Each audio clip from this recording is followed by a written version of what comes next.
Okay, boys and girls, today is a great day. Today is the day that Amiga is reborn. Every reborn is reborn. I don't know. I don't care. What I know is that the Vampire V4 is now officially stand alone.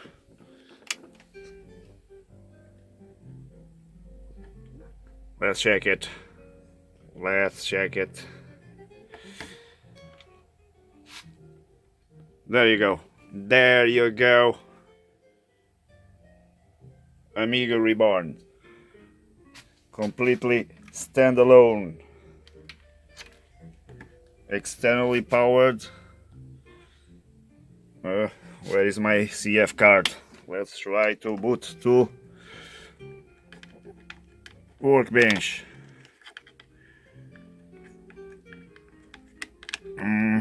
Not easy.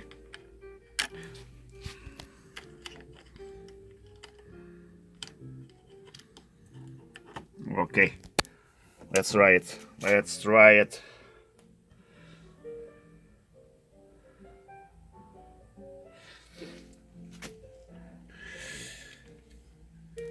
We have still some issues.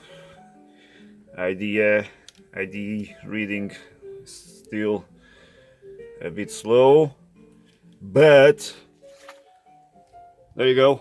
There you go, ladies and gentlemen. Amiga Reborn.